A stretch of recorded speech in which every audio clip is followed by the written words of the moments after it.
What was once the ugly duckling of the fashion world, Birkenstocks are now a household brand globally, providing stylish comfort in the home and out in town. What was once just a humble insole company now does more than $1 billion in revenue and has seen celebrities and fictional stars alike don the brand. But how have Birkenstocks grown to IPO ready over the last 250 years? Here's how it happened. The roots of the business date back to 1774, when German cobbler Johannes Birkenstock began hand-making shoes. By 1895, Conrad Birkenstock, the great-grandson of Johannes, made the first breakthrough for the company, the anatomically shaped shoe last, which featured a round heel, a malleable sole, and the shoes differed from right to left. By 1902, Conrad had pivoted to make and sell the first flexible insoles for shoes, known as the footbed, which allowed our feet to roll within shoes. For decades, that footbed was the family business, which grew bigger and bigger and was incorporated into many shoes worldwide. However, Karl Birkenstock took his father Conrad's ideas further. He was frustrated that they had the best insole in the world, but nobody really saw their product. So Karl wanted to make a shoe around the footbed. Birkenstock released a sandal in 1963 where the structure and construction was visible and integral to the design, with the cork latex footbed under a simple adjustable strap. But this first shoe was too ugly to be accepted by the fashion world, so instead Karl took his business to doctors and the medical trade to help them spread the word about the shoe. He provided free samples to healthcare workers, and the word began to spread. As the years rolled on, so did the shoes, from Madrid to Zurich, Arizona to Boston, and today Birkenstock is even expanding away from just shoes, with ergonomically designed beds as well as a natural skincare range. As of 2022, the business does $1.3 billion in revenue, but why the sudden rise in popularity for Birkenstocks, selling 24 million pairs in 2019 alone, worth €721 million.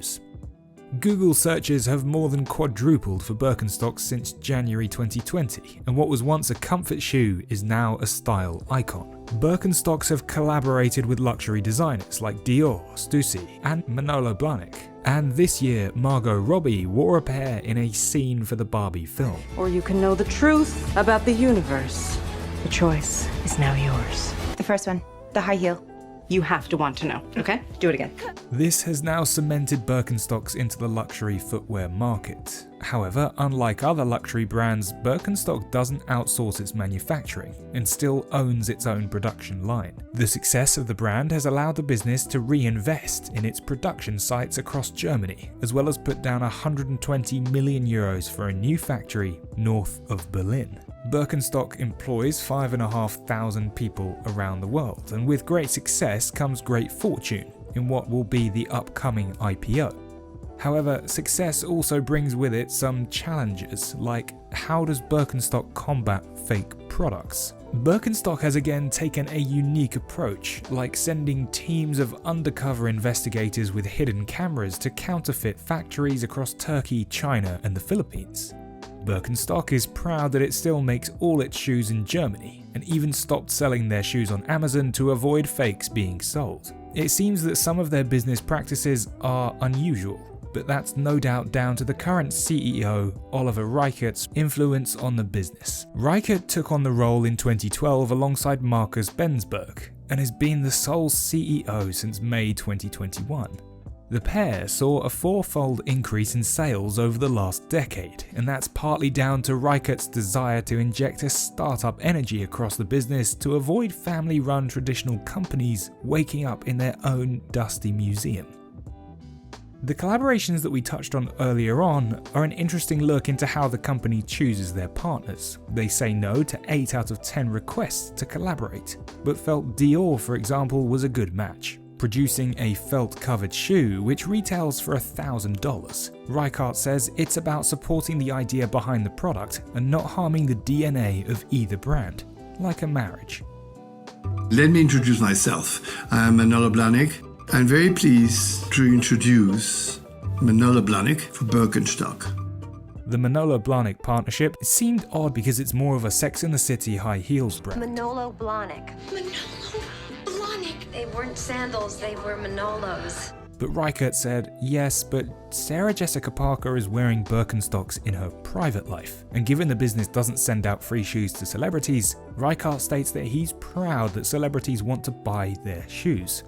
The pandemic provided the company with an unexpected boost as they became the home office shoe, with crazy demand, with one factory having to fill a backlog of almost 1 million pairs, thanks to the 10-day stock capacity of most of their factories. This super success in recent years has led to Birkenstock eyeing a US IPO, likely to hit the market in October 2023 at a rumored $8 billion valuation.